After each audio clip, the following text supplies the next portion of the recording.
बेटियां घर छोड़ती हैं, घर वालों को नहीं। इस सच का एहसास उनके पास सदा बना रहता है, बस घर के लोगों को जरा देर लगती है इसे समझने में।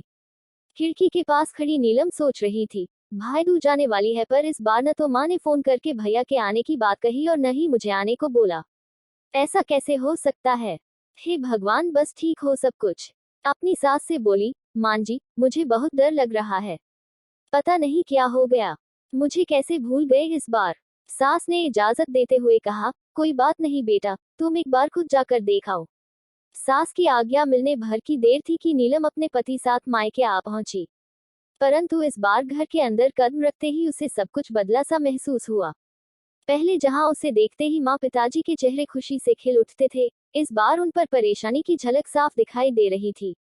पहले भाभी उसे देखते ही दौड़ी चली आती और प्यार से गले लगा लेती थी, पर इस बार दूर से ही एक हल्की सी मुस्कान दे डाली। भैया भी ज्यादा खुश नहीं दिखे। नीलम ने जैसे तैसे एक रात बिताई, परंतु अगले दिन जैसे ही उसके पति उसे मायके छोड़ वापस गए, उसने अपनी माँ से बात की। तब उन्होंने बताया, इस बार कोरोना के चलते भैया का काम बिल्कुल बंद हो गया, ऊपर से और समस्याएं, बस इसी वजह से तेरे भैया को तेरे घर भी न भेज सकी। नीलम बोली, कोई बात नहीं माँ, ये मुश्किल दिन भी जल्दी निकल जाएंगे, आप चिंता मत करो। शाम को भैया भाभी आपस में बात कर रहे थे जो नीलम ने सुन ली। भैया बोल रहे थे, पहले ही घर चलाना इतना मुश्किल हो रहा था, ऊपर से बेटे की कॉलेज की फीस, परसों भाई दूज है, नीलम को भी कुछ देना पड़ेगा। भाभी बोली, कोई बात नहीं, आप चिंता न करें, ये मेरी चूड़ियां बहुत पुरानी हो गई हैं, इन्हें बेचकर जो पैसे आएंगे उससे नीलम दीदी को त्योहार भी दे देंगे और कॉलेज की फीस भी भर देंगे। नीलम को ये सब सुनकर बहुत बुरा लगा। भैया भाभी ये क्या बातें कर रहे हैं, क्या मैं यहाँ उनको तंग करके कुछ लेने के लिए ही आती हूँ। वो अपने कमरे में आ गई।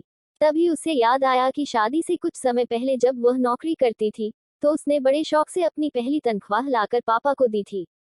तब पापा ने कहा था, ये पैसे अपने पास ही रख ले बेटा, मुश्किल वक्त में काम आएंगे। इसके बाद वह हर महीने अपनी सारी तनख्वाह बैंक में जमा करवाती रही। शादी के बाद जब भी मायके आई, तो माँ ने उसे पैसे निकलवाने को कहा, पर नीलम हर बार कह देती कि अभी मुझे जरूरत नहीं। पर आज उन पैसों की उसके परिवार को जरूरत है।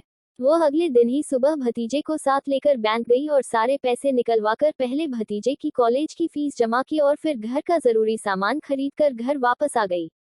अगले दिन जब भैया का टीका किया तो भैया ने भरी आंखी से उसके हाथ 100 का नोट रखा। नीलम मना करने लगी तो भैया बोले, ये तो शगुन है पगली, मना मत करना।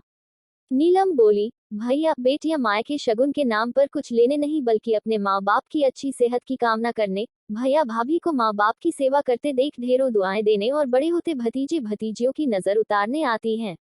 जितनी बार मायके की दहलीज पार करती हैं, ईश्वर से उस दहलीज की सलामती की दुआएं मांगती हैं। जब मुझे देख माँ पापा के चेहरे पर रौनक आ जाती है, भाभी दौड़कर गले लगाती हैं, आप लाड़ लड़ाते हो, मुझे मेरा शगुन मिल जाता है। अगले दिन नीलम ने मायके से विदा लेकर ससुराल जाने के लिए जैसे ही दहलीज के पार कदम रखा कि भैया का फोन बज उठा। उन्हें अपने व्यापार के लिए बहुत बड़ा ऑर्डर मिला था। वे सोचने लगे, सचमुच बहन बेटियां मायके कुछ लेने नहीं बल्कि अपनी बेशकीमती दुआएं देने आती हैं। जब वे घर की दहलीज पार कर अंदर आती हैं तो बरकत भी अपने आप भीतर चली आती है। हर बहन बेटी के दिल की तमन्ना होती है कि उसका मायका हमेशा खुशहाल रहे और तरक्की करे। मायके की खुशहाली देख उसके अंदर एक अलग ही ताकत भर जाती है, जिससे उसके अपने जीवन में पेश आने वाली मुश्किलों का वो डटकर सामना कर पाती है। भैया की आंखों से खुशी के आंसू बहने लगे।